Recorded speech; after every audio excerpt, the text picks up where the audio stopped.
Welcome back to learn with Rizwan. Thank you so much Nashik. आपने एक Curie put की हुई थी कि अगर मुझे ऑफिस मैनेजमेंट के बारे में कुछ स्टडी करना है तो मुझे किस तरह से स्टडी करना है। मैं कंप्यूटर के बारे में थोड़ा सा नॉलेज रखता हूँ और मुझे मूव करना है, मुझे किसी यूनिवर्सिटी में एडमिशन लेना है। Before going over there what should I learn first.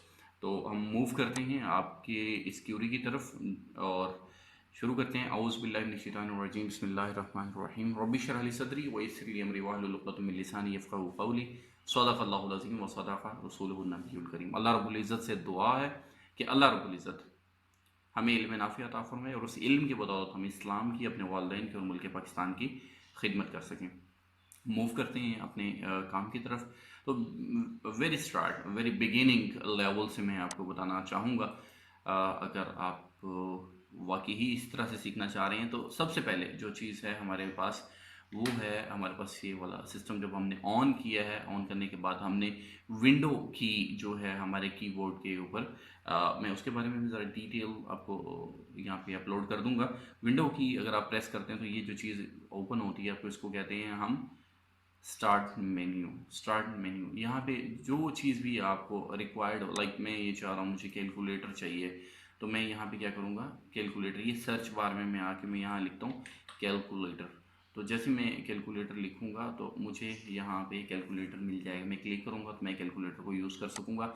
इसी तरह से अगर आपको कोई भी ऐप जो आप समझते हैं कि हमारे सिस्टम में इंस्टॉल्ड है और आप उसको यूज़ करना चाह रहे हैं तो आप उसको यूज़ कर सकते हैं। सेम हीयर, यहाँ से ही आप सर्च करके, तो ये है हमारे पास सर्च बार है हमारे सिस्टम की। उसके बाद हमारे पास आ जाती है ये जो एरिया है, यानी कि ये जो हमारे पास सर्च बार से लेके और ये राइट साइड पे हम मूव करते हैं। लाइक मैं यहाँ पे आपको थोड़ी एग्जांपल देता हूँ। ये इसके नीचे ये जो हमारे पास है VLC मीडिया प्लेयर का आइकन पड़ा हुआ है, उसके बाद क्रोम है, वर्ड है, कोई और जो दो सॉफ्टवेयर हैं हमारे पास, फिर उसके बाद एक फोल्डर बना हुआ पड़ा हुआ है। तो ये जो एरिया है एक्चुअली ये यहाँ से लेके इस जगह से यहाँ तक का जो एरिया है इसको कहते हैं टास्क बार। टास्क बार इसके नीचे यानी कि जो बिल्कुल बॉटम में है। तो समटाइम इस तरह होता है कि आप राइट क्लिक करें और सॉरी राइट क्लिक कर रहा हूँ, ये टास्क बार को आप यहाँ देखते हैं किसी सिस्टम के अंदर, आप किसी दोस्त के यहाँ गए हैं तो यहाँ पे ये टास्क बार होती है। समटाइम आपको यहाँ पे ये मिलती है, नीचे आपको नज़र नहीं आ रही होती तो आप वहाँ पे वरीड होते हैं थोड़े से ना कि ये टास्क बार ऊपर क्यों है, ऐसा क्यों है। तो ये एक्चुअली टास्क बार जो है वो लॉक नहीं की होती है। यहाँ पे इसको राइट क्लिक करके यहाँ पे लॉक द टास्क बार आप कर सकते हैं। अब ये टास्क बार कहीं पे भी मूव नहीं करेगी। तो ये एक इसका तरीकाकार है कि आप इसको यहाँ पे लॉक कर लें। अच्छा, उसके बाद क्या है जी, हमारे पास यहाँ से ये यहाँ तक का जो नीचे एरिया है जिसके अंदर ये आपको टाइम नज़र आ रहा है, इंग्लिश कीबोर्ड है वो ऑन है, आपके पास स्पीकर का जो आइकन है वो शो हो रहा है और चार्जिंग का आइकन आपके सामने शो हो रहा है। ये जो एरिया इसको कहते हैं लॉन्च बार। यहाँ पे आप टाइम वगैरह सेट कर सकते हैं। जहाँ कहीं पे भी आप जाते हैं उस कंट्री के अकॉर्डिंग आप अपने टाइम को, डेट को सेट कर लेते हैं। क्लियर होगी बात। यहाँ से इंग्लिश है तो आप इसको उर्दू में चेंज कर सकते हैं। ये तो आपने इंस्टॉल किया होगा तो ऐसा हो जाएगा। उसके बाद हमारे पास ये जितनी भी चीज़ें पड़ी हुई हैं हमारे पास डेस्कटॉप के ऊपर, ये सारे के सारे आइकन हैं। अब ये लेसन 6 है, ये सोलर सिस्टम के बारे में, ये कुछ है, कुछ है, ये सारे के सारे आइकन हैं। इधर वो इमेजेस हैं या कुछ भी हैं। ये शॉर्टकट होता है, ये जिसके साथ ये छोटा सा एक एरो बना होता है इसको कहते हैं शॉर्टकट। जो फाइल है यहाँ पे क्लिक करेंगे तो ये वो वाली जो फाइल असल में जहाँ से एग्जीक्यूट उसने होना होता है वहीं से ये लोड होना शुरू हो जाती है हमारी मेमोरी में। अच्छा, अब मेमोरी में क्या होता है, राइट क्लिक हमने किया, उसके बाद आ जाता है हमारे पास टास्क मैनेजर। टास्क कहते हैं काम को। तो जितने भी काम हो रहे होते हैं हमारे सिस्टम में हम उन्हें यहाँ से मैनेज कर सकते हैं टास्क मैनेजर से। अब टास्क मैनेजर में जैसे ही हम आते हैं तो हमारे सामने ये बड़ा डिटेल, हम फ्यूअर डिटेल पे जाते हैं। तो अगर फ्यूअर यानी कि कम जो है वो हम देखना चाहें तो हमारे पास क्रोम ओपन है, हमारे पास माइक्रोसॉफ्ट वर्ड 32 बिट जो हमारे पास सॉफ्टवेयर है वो यहाँ पे इस वक्त टास्क है एक। विजुअल स्टूडियो कोड एक ये टास्क है। वर्नेशियर फिल्मोरा वगैरह जो कुछ भी है ये हमारे पास एक टास्क है। इस वक्त जो हमारा सिस्टम है, सिस्टम की जो CPU यूजेज है वो इस वक्त 60%, अबाउट 50 to 60 या 46 है, 51 है, 53 है। तो इस तरह से हमारे पास इसकी जो CPU यूजेज है, यानी कि जो हमारा सेंट्रल प्रोसेसिंग यूनिट है उसका यूजेज कितना हो रहा है, वो चीज़ ये शो करवा रहा है। उसके बाद हमारी मेमोरी है, मेमोरी हमारी 88% इस वक्त यूज़ हो रही है। अब हमें ये देखना है कि हमारी मेमोरी जो है वो कौन सा ऐसा टास्क है जो ज़्यादा से ज़्यादा ले रहा है हमारी मेमोरी। लाइक अगर हम कहते हैं 2 GB या 4 GB हमारी मेमोरी है, तो उसमें से 88% यूज़ हो रही है। तो हम ये देखते हैं कौन सी चीज़ कितना हमारा मेमोरी का यूजेज कर रही है, ये है। फिर उसके बाद यहाँ पे है 33.4 MB ये यूज़ कर रहा है। अब मिसाल के तौर पे मैं ये चाहता हूँ कि मैं इसको करूँ क्लिक, क्लिक करने के बाद राइट क्लिक करके एंड टास्क कर दूँ। अब ये मैंने एक एंड टास्क किया। उसके बाद यहाँ मैं देखता हूँ 0.8 MB, मैं चाहता हूँ कि ये भी क्लोज हो जाए। अब मैं इसको एंड टास्क करता हूँ। जैसे ही मैंने किया देखें 88 से 84 तक आ गया, और हमारा CPU यूसेज जो है वो हमें यहाँ पे शो हो रहा है। इसी तरह से जो जो टास्क हमें क्लोज करने हों हम यहाँ से आराम से ये इसको कर सकते हैं। क्लियर हो गई, ये सारे के सारे टास्क हैं। अच्छा, बैक एंड पे भी कुछ टास्क चल रहे होते हैं। ये होता है फ्रंट एंड पे जो हमारे चल रहे होते हैं, और बैक एंड पे भी काफ़ी सारी ये हमारी सर्विसेज वगैरह जो हैं ये हमारी वर्क कर रही होती हैं, और हमारी मेमोरी जो है उसको यूज़ भी कर रही होती है। ये हमारा टास्क है। उसके बाद उसकी परफॉर्मेंस है, उसका ग्राफ है, यहाँ पे ये शो हो रहा होता है। जीपीयू जो होता है ये होता है ग्राफिक्स प्रोसेसिंग। ग्राफिक्स यानी कि ग्राफिक कार्ड अगर आपका है तो वो कितना इस्तेमाल हो रहा है वो ये यहाँ पे शो करवा देता है। मेमोरी कितनी है, डिस्क कितनी इस्तेमाल हो रही है, डिस्क का मतलब हार्ड ड्राइव जो है वो अगर आपकी इस्तेमाल हो रही है तो उसके बारे में बता देता है। मेमोरी आपकी रैम होती है, सेंट्रल प्रोसेसिंग यूनिट होता है, ये कितना इस्तेमाल हो रहा है। ऐप की हिस्ट्री कौन कौन सी ऐप अपने यहाँ पे इसमें रन की है उसकी सारी हिस्ट्री यहाँ पे आ रही होती है। स्टार्टअप के कौन कौन सी चीज़ें जो हैं वो हमारे पास स्टार्ट हुई हैं उसकी सारी हिस्ट्री आ जाती है। यूज़र कौन कौन से के नाम से आप इंटर हुए हैं, लाइक ये HCPC के नाम से जो है वो यूज़र इंटर हुआ है। डिटेल्स अगर आपको कोई देखनी है तो वो सारी की सारी डिटेल्स यहाँ पे आ जाती हैं। इसके अलावा जो सर्विसेज बैकएंड पे चल रही हैं उनके बारे में सारी डिटेल आ जाती है। तो ये चीज़ें जो हैं ये आपको अपने नॉलेज के लिए लेटर ऑन जो है वो आपके यूज़ में आएंगी कि क्या चीज़ है हमें कहाँ यूज़ करनी है। उसके बाद आ जाती हैं, राइट क्लिक करते हैं तो हमारे पास आ जाता है ये रिफ्रेश बार व्यू। तो सबसे पहले ये जो आइकन हमारे पास पड़े हुए हैं ये सारे के सारे हम लार्ज आइकन करते हैं तो ये देखें काफ़ी व्यू चेंज इसका हो गया। राइट क्लिक करते हैं व्यू पे, हम मीडियम कर लेते हैं क्योंकि पहले भी मीडियम था। स्मॉल करना चाहिए स्मॉल भी कर सकते हैं। उसके बाद आ जाते हैं हमारे पास सॉर्ट बाय। सॉर्ट का मतलब होता है अरेंज करना, सॉर्ट बाय नेम। अगर हम नेम से करते हैं तो यूँ से, पहले जो हमारा सिस्टम था ये वाला this PC was over here, तो अब हम सॉर्ट बाय नेम करते हैं तो यूँ इस तरह से इसने चेंज कर दिया। राइट क्लिक करते हैं, सॉर्ट बाय करते हैं हम साइज़, तो साइज़ के एतबार से उसने इस तरह से इसको अरेंज कर दिया। और राइट क्लिक करते हैं, सॉर्ट बाय करते हैं हमारे पास आइटम टाइप। तो आइटम टाइप पे अगर हम आते हैं तो फिर दोबारा से हमारी वही सॉर्टिंग हो जाती है जो पहले हुई थी, उसमें कुछ चेंजेस भी आ चुकी हैं। क्लियर हुआ। अगर हम इसको सॉर्ट बाय डेट मॉडिफाइड कि जब जो चीज़ जिस पे काम हुआ है तो उसके एतबार से करना चाहें तो ये भी हो सकता है कि लेटेस्ट जो है वो कब होगा। तो हम यूजुअली जो है हमारे पास आइटम टाइप के ज़रिए हम कर रहे होते हैं। उसके बाद हमारे पास रिफ़्रेश करना, यानी कि हमारा जो प्रोसेसिंग मोड होता है उसको रिफ़्रेश करना, पूरे सिस्टम को रिफ़्रेश करना कि मेमोरी रिफ़्रेश हो। कोई चीज़ ऐसी हैं जो गार्बेज वैल्यूज़ वगैरह कहीं पे हैं तो उनको रिफ़्रेश करना मतलब होता है। उसके बाद हमारे पास ये ग्राफिक्स की कुछ प्रॉपर्टीज़ हैं, ये हर सिस्टम में मौजूद नहीं होती हैं, that is why I don't want to share it over here. तो उसके बाद हमारे पास न्यू पे हम आते हैं, ये हर सिस्टम में होता है। लाइक हमें कोई न्यू फोल्डर बनाना हो कहीं पे, हम न्यू फोल्डर पे यहाँ पे क्लिक करते हैं, न्यू फोल्डर बना के उसके अंदर कोई भी चीज़ अगर हमें स्टोर करनी है तो हम वो कर सकते हैं। इसी तरह से जो भी हमारे पास सॉफ्टवेयर है, लाइक हमें माइक्रोसॉफ्ट वर्ड डॉक्यूमेंट है हमें ये ओपन करना है, तो यहाँ पे हमने ये क्लिक किया और हमने इसको यूँ से ओपन कर लिया माइक्रोसॉफ्ट वर्ड को। अब मिसाल के तौर पे सबसे पहले तो आप याद रखें कि आपने जो मुझे असाइनमेंट भेजनी है वो यहाँ पे भेजनी है solutions world123@gmail.com। ये आपने याद रखना है कि जो भी असाइनमेंट आप बना रहे हैं आपको वो यहाँ हमें मेल करनी, और मेल करने के बाद आपको यहीं से ही रिस्पॉन्स आ जाएगा अगर आप यहाँ भेजना चाह रहे हैं। अदरवाइज़ जो आप फेसबुक पे जाएंगे www.facebook.com और आप फॉरवर्ड स्लैश लगाएंगे तो लर्न विद रिजवान, यहाँ एक पेज ओपन होगा। आप वहाँ पे भी अपनी असाइनमेंट जो है वो पोस्ट कर सकते हैं। तो ये दो चीज़ें आपने ध्यान में रखनी है।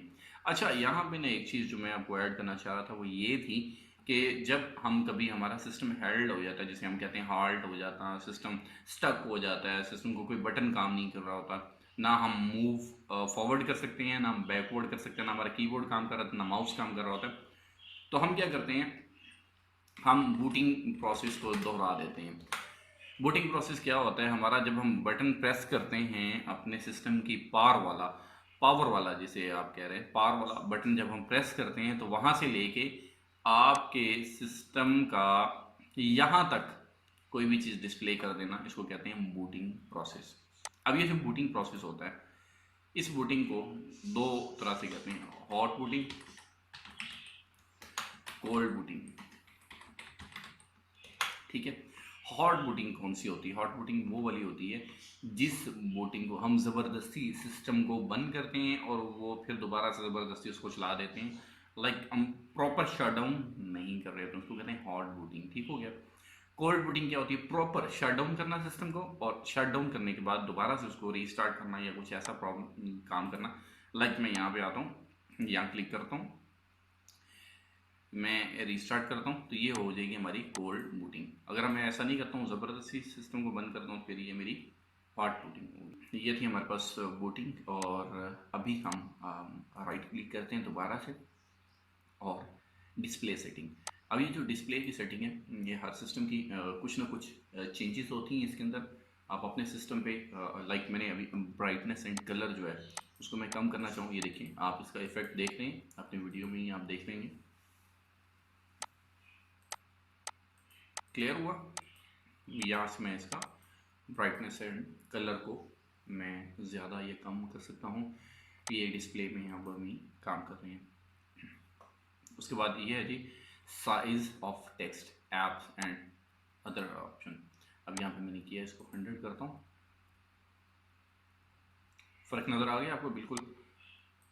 मैं इसको दोबारा से 150, इस सिस्टम के लिए रिकमेंडेड जो है वो 150% जो है वो है, इसलिए मैंने इसको दोबारा यहाँ कर दिया। क्लियर हुआ? इसी तरह से हमारे पास ये साउंड की सेटिंग है, उसके बाद नोटिफिकेशन और एक्शन वगैरह है, फोकस को असिस्ट करना होने, पावर एंड स्लीप है, बैटरी के बारे में, स्टोरेज के बारे में, टैबलेट मोड पे अगर इसको लेके जाना है, टैबलेट मोड पे हम इसको ले जा सकते हैं। मल्टीटास्किंग है इसके अंदर, अगर हमने ज़्यादा टास्क करने हो एक ही टाइम पे, तो प्रोजेक्टिंग टू दिस पीसी, यानी कि अगर मैंने कनेक्ट किया हो प्रोजेक्टर अपने सिस्टम के साथ, तो यहाँ से मैं उसकी सेटिंग भी करना चाहूँ तो मैं ये कर सकता हूँ। तो ये थी हमारे पास इसकी डिस्प्ले की सेटिंग। क्लियर होगी बात? इसको हमने किया क्लोज और फिर राइट क्लिक करते हैं और इसको करते हैं पर्सनलाइज। पर्सनलाइज पे जाते हैं तो यहाँ पे हमारे पास जो बैकग्राउंड है, हमारे जो सिस्टम का बैकग्राउंड है, उसके बारे में अगर हमें कुछ यहाँ पे कलर वगैरह कुछ चीज़ हमें चेंज करनी पड़ती है, वो हम कर सकते हैं। यहाँ पे कलर पे आके, तो स्क्रीन को लॉक अगर हमने करना तो उसकी सेटिंग है, थीम है, उसको हमने कुछ करना हो वो कर सकते हैं। फॉन्ट्स को हम कम या बढ़ाना चाह रहे हैं, स्टार्ट मेन्यू को हम चेंज करना चाहें, ये टास्क बार की सेटिंग है उसको चेंज करना चाह रहे हैं वो कर सकते हैं। तो ये हम अपनी चॉइस, अपनी जो भी हमें लुक चाहिए उसके मुताबिक हम इसकी सेटिंग जो है वो पर्सनलाइजेशन में आके कर सकते हैं। क्लियर हो गया यहाँ तक? अब हम मूव करते हैं थोड़ा सा माइक्रोसॉफ्ट वर्ड की तरफ। चूँकि आपकी क्यूरी ये थी कि आपको यूनिवर्सिटी जाना है, यूनिवर्सिटी जाके आपको किस किस्म की कोई असाइनमेंट आ सकती है, तो हमने सबसे पहले कंट्रोल एन से नई फाइल बनाई। वो जो था वो सिर्फ आपके दिखाने के लिए कि आप यहाँ पे अपनी असाइनमेंट अपलोड कर सकते हैं, और बूटिंग का वैसे ही मैंने लिख दिया था। अभी मूव करते हैं पेज की तरफ। तो अब इस पेज में आते हुए सबसे पहले हमारे पास ये होता है कि हमने फाइल को सेव किस तरह से करना था। लाइक मैं लिखता हूँ in the name of Allah who is the most beneficent and the most merciful. ये मैंने लिखा, लिखने के बाद मैंने इसको किया सिलेक्ट। अब सिलेक्ट करने का तरीकाकार दो है। एक तो मैंने अपने माउस से लेफ़्ट वाला बटन प्रेस किया और प्रेस करने के बाद यूं से मूव करता जा रहा हूँ माउस को थोड़ा सा पीछे की तरफ, तो ये सारा सिलेक्ट होता जाता है। अब जो कुछ भी यहाँ में मैंने लिखा हुआ है मैंने इसको किया बोल्ड, ये देखिए बोल्ड हो गया, ये इसका इफेक्ट आपको नज़र आ रहा है। यहाँ से कैलिबरी जो फॉन्ट है उसकी बजाय मैंने टाइम्स न्यू रोमन किया तो टाइम्स न्यू रोमन में आ गया। यहाँ से इसका फॉन्ट मैंने चेंज करना चाहा, ये उसका फॉन्ट चेंज हो गया। क्लियर हो गया यहाँ तक। फिर उसके बाद अगर मैं इसको इटैलिक करना चाहता हूँ, थोड़ा इटैलिक हो गया। इटैलिक मतलब थोड़ा सा तिरछा हो जाता है। जब कभी हमें को साइंटिफिक नेम किसी चीज़ का लिखना पड़ता है तो फिर हम उसको इटैलिक में लिखते हैं। यहाँ तक मैंने इसको यूँ किया, और ये इनका जो आई है वो कैपिटल होना चाहिए, इसलिए उसने उसके अंडरलाइन जो है वो ग्रीन कलर दे दिए, तो हमने ये कर दिया। क्लियर हो गया। अब हमने इसको ग्रामर अगर चेक करें तो ये लेटर ऑन हम जाके डिस्कस करेंगे कि ये क्या चीज़ है ग्रामर, और उसको हम अभी इग्नोर करते हैं और हम यहाँ इंटर करते हैं। इंटर करने के बाद अब हम लिखते हैं लाइक, मैं कहता हूँ once a quick brown fox jumps over the lazy dog. ठीक हो गया। ये मैंने एक सेंटेंस लिखा और फिर मैं कहता हूँ list of students living in room number 1। Room number 1 में जो बॉयज़ रहते हैं या स्टूडेंट्स रहते हैं, लाइक एक का नाम है अली, अब्दुल्ला,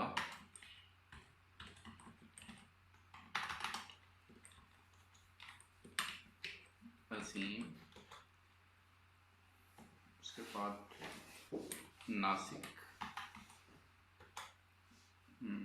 जावेद। ये मैंने नेम्स लिखे कुछ भी। अच्छा, अब ये जो मैंने नेम्स लिखे हैं और ये सारे के सारा जो कुछ भी लिखा हुआ है सारे का फॉन्ट बिल्कुल सेम है, जो मैं नहीं चाहता हूँ कि सेम हो, और मैं नहीं चाहता हूँ सबका कलर भी सेम हो। तो मैं क्या करूँगा, इसको सबसे पहले मैंने सेलेक्ट किया। सेलेक्ट करने का तरीकाकार ये है, एक तो जो मैंने बताया, दूसरा ये है कि कहीं पे भी ये कर्सर अपने माउस से आपने क्लिक कर लेना। क्लिक करने के बाद आपकी जो एरो की है, जैसे वो तीर का निशान जिनके ऊपर बना हुआ है, 4 एरो कीज़ हैं, वहाँ पे आपने आके जहाँ भी आपने कर्सर रखना है, शिफ्ट का बटन प्रेस कर लेना और उसको एरो की को प्रेस करते चले जाना है, तो यूँ से आपकी जो है ये सिलेक्शन हो जाएगी। अच्छा, अब मैंने इसको किया सिलेक्ट। ये मैंने एरो की से सिर्फ आपको तरीका बताने के लिए किया, लेकिन ये टाइम टेकिंग है, माउस पे ग्रिप होनी चाहिए आपकी। मैंने यहाँ पे इसको दरमियान में कर दिया। ये इसको मैंने यहाँ से सेटिंग की है, ठीक है। इसको कहते हैं टेक्स्ट अलाइनमेंट। ये मैंने यूँ किया। यूँ करने के बाद इसको मैंने यहाँ से जो ए लिखा हुआ है ना, यहाँ से फॉन्ट का कलर मिलता है हमें, तो मैंने यहाँ से फॉन्ट का कलर दे दिया लाइक दिस वन। अब ये जो once a quick brown fox jumps over the lazy dog, इसको मैंने क्या किया, इसका फॉन्ट सबसे पहले तो मैंने कम किया ना, ये है, और फिर उसके बाद इसका मैंने राइटिंग जो स्टाइल है वो मैंने यहाँ से ये चेंज किया, लाइक मैंने ये कर दिया इसको। इसका जो फॉन्ट कलर है मैंने इसको कर दिया दिस वन। क्लियर हुआ। उसके बाद list of students living in room number 1, इसको मैंने किया यहाँ मिड में, और अब ये जो है इसका फॉन्ट मैं कम करना चाह रहा हूँ। मैं कहता हूँ कि इसका फॉन्ट हो जाए कम, लाइक इतना हो गया। अच्छा, अब मैं क्या करना चाह रहा हूँ, मैं कहती ये जो लिस्ट है इसका जो एल है ये स्मॉल लेटर है, मैं इसको चेंज करना चाह रहा हूँ। तो यहाँ पे हमारे पास कुछ ऑप्शंस हैं, लाइक सेंटेंस केस में हम लिख सकते हैं। सेंटेंस केस आपको पता है इंग्लिश में क्या होता है कि सबसे पहला जो अल्फ़ाबेट है वो कैपिटल होगा, बाकी सारे स्मॉल लेटर होंगे। लोअर केस पहले भी ये लोअर केस में ही है, अपर केस सारे के सारे अपर केस, लाइक दिस, इस तरह से हो जाएगा। अगर मैं ऐसा नहीं करना चाह रहा हूँ, मैं कैपिटल ईच वर्ड, यानी कि जो कैपिटलाइज ईच वर्ड, यानी कि कैपिटलाइज हो जाएगा ईच वर्ड, यानी कि हर वर्ड जो है ना उसका पहला जो अल्फ़ाबेट है वो कैपिटल हो जाएगा। तो मैं ये कह रहा हूँ कि इसको सेंटेंस केस में कर लेते हैं। क्लियर हुआ। तो यहाँ से ये भी हम चेंज कर सकते हैं, इसका फॉन्ट यहाँ से हम कम कर सकते हैं, यहाँ से हम डबल, लाइक अगर हम वंस यहाँ पे क्लिक करते हैं तो ये 2 पॉइंट्स जो है ये कम हो जाएगा, यहाँ क्लिक करते हैं 2 पॉइंट्स ज़्यादा हो जाएगा। अब मैंने क्या किया, ये जो नेम्स हैं इनको मैंने किया सेलेक्ट। सेलेक्ट करने के बाद मैंने बुलेट लगा दी यहाँ से आके, बुलेट, ये नेम्स हैं और नेम की लिस्ट में यहाँ पे मैंने बुलेट लगाई। बुलेट लगाने के बाद मैंने इसका साइज़ ये किया। साइज़ ये करने के बाद मैंने क्या किया, इसको इटैलिक ख़त्म कर दिया, मैंने इसको नॉर्मल रहने दिया और ये बोल्ड भी ख़त्म कर दिया। और जो बुलेट है वो मैंने यूँ करके लगा दी। आप बुलेट आप चेंज कर सकते हैं, यहाँ पे जो भी बुलेट लगाना चाहें वो आप लगा सकते हैं। अच्छा, यहाँ पे ये वाली जो बुलेट है ये बड़ी क्यों है, इसको हम देख लेते हैं कि ऐसा क्यों है। ले जी जावेद, वो डबल इंटर होने की वजह से ऐसा हुआ था। डबल इंटर अगर नहीं करेंगे तो फिर ऐसा नहीं होगा। क्लियर होगी ये बात। अगर मैं ये चाहूँ कि ये लिस्ट जो है ये 1 2 3 के तरह से हो जाए तो फिर मैं इसको क्या करूँगा, यूँ से 1 2 3 पे यहाँ क्लिक करूँगा। यहाँ पे मैं जिस तरह से चाह रहा हूँ यहाँ चाह रहा हूँ ऐसे। ये फर्दर उसके स्टाइल्स हैं कि हम किस तरह से इसको करना चाह रहे हैं। तो आज हमने क्या सीखा है, हमने सीखा बोल्ड कैसे करते हैं, इटैलिक कैसे करते हैं, अंडरलाइन कैसे करते हैं। ठीक है, स्ट्राइक लाइन भी होता है। अगर हमें कहीं पे मिसाल के तौर पे ये जो लिस्ट में जावेद नाम है, मैं इसको स्ट्राइक लाइन कर देता हूँ कि ये कट गया है, यानी कि ये अब name he is not over here any more. Okay, तो हम इस तरह से इसको स्ट्राइक लाइन भी दे सकते हैं। अच्छा, उसके बाद क्या होगा, उसके बाद हमारे पास क्या होता है, जब हमने यूँ से इंटर करेंगे तो ऑटोमेटिकली 6 नंबर आ जाएगा, लेकिन जब दोबारा इंटर करेंगे तो ऐसा नहीं होगा। उसके बाद क्या होता है हमारे पास यूँ होता है कि हमें लिखना पड़ता है, लाइक मैं कहता हूँ H2, सॉरी, अब यहाँ पे स्ट्राइक लाइन जो है मुझे पहले ख़त्म करना पड़ेगा। ये यहाँ से मैंने उसको दोबारा ख़त्म कर दिया। मैंने कहा H2 प्लस O, और यहाँ मैंने कहा, अभी मैं इक्वल का साइन लगा दूँ, लेटर ऑन हम देखेंगे कि हमने किस तरह से एरो कैसे लगाना है, वो इंसर्ट पे जाके हम कर लेंगे। इक्वल टू H2O, H2O, अब मैंने यूँ लिखा। अब मैं नेक्स्ट एक इक्वेशन लिखता हूँ, मैं कहता हूँ A स्क्वायर प्लस, सॉरी मैं ब्रेसेस लगाता हूँ, A प्लस B, और इसका मैं लगाता हूँ स्क्वायर, किसके इक्वल है, equal to A square plus B square plus 2AB। लेकिन ऐसा होता नहीं है, मैं इसको थोड़ा सा और साइज बढ़ा के आपको वाजे करके दिखाना चाह रहा हूँ। ऐसा नहीं होता, ये जो 2 है ये नीचे वाली तरफ होता है, एज के नीचे वाली तरफ होता है, साइड पे जरूर होता है। ये देखें, इसको मैंने किया सिलेक्ट और यहाँ पे मैंने किया सबस्क्रिप्ट ए, यहाँ पे तो 2 नीचे चला गया। यहाँ पे जब मैं करूँगा दोबारा से ये हो जाएगा सबस्क्रिप्ट सेम ईयर। ये जो इसके बराबर नहीं होता 2, जो स्क्वायर होता है ये सुपरस्क्रिप्ट होता है। ये देखिए ये हो गया, यूँ से। क्लियर हुआ। इस तरह से आप एक इक्वेशन भी लिख सकते हैं। तो कलर मैंने आपको चेंज करना बता दिया कि अगर आपको फॉन्ट का कलर चेंज करना हो तो आप वो कैसे कर सकते हैं। मैंने सेलेक्ट किया, सेलेक्ट करने के बाद यहाँ पे फॉन्ट का कलर जो भी मैंने करना था वो मैंने कर लिया। यहाँ मैंने जो करना था फॉन्ट का कलर वो भी चेंज करके आपको दिखा दिया कि यूँ से हम कलर चेंज कर सकते हैं। अलाइनमेंट जो है, अब मिसाल के तौर पे मैं यहाँ लिखता हूँ रिगार्ड्स। अब मैंने रिगार्ड्स जो लिखा है इसका एक तो आर मुझे कैपिटल करना है, तो मैं क्या करूँगा यहाँ पे जाऊँगा और इसको लिख लूँगा सेंटेंस में रिगार्ड्स। अब रिगार्ड्स में दरमियान में लिखना चाह रहा हूँ तो दरमियान में आ जाएगा, राइट साइड पे करूँगा तो राइट साइड पे आ जाएगा, जस्टिफाइड करूँगा तो वहीं पे रहेगा जस्टिफाइड। अब किस तरह से करना है, खैर पैराग्राफ पे जाके जस्टिफिकेशन आती है, हम इसको यूँ कर लेते हैं। ठीक हो गया। उसके बाद अब मुझे एक चीज़ देखनी है कि यहाँ पे ये जो अली, अब्दुल्ला, अजीम और नासिक जावेद जो हैं इनके नेम्स के दरमियान स्पेस कितनी है। तो मुझे यहाँ आना है, ये पैराग्राफ की सेटिंग है, यहाँ क्लिक करूँगा। यहाँ से ये देखें जितनी लाइन स्पेसिंग बढ़ाता जा रहा हूँ और वहाँ पे वो प्रीव्यू देता जा रहा है। यहाँ मैंने कर दिया 1 करूँगा तो इस तरह से ये लाइन स्पेसिंग आ जाएगी। यहाँ तक के लिए आज के लिए इतना ही काफ़ी है। और अगर आपको किसी चीज़ की समझ ना लगे तो आप कमेंट सेक्शन में जाके वहाँ पे भी मुझे बता सकते हैं।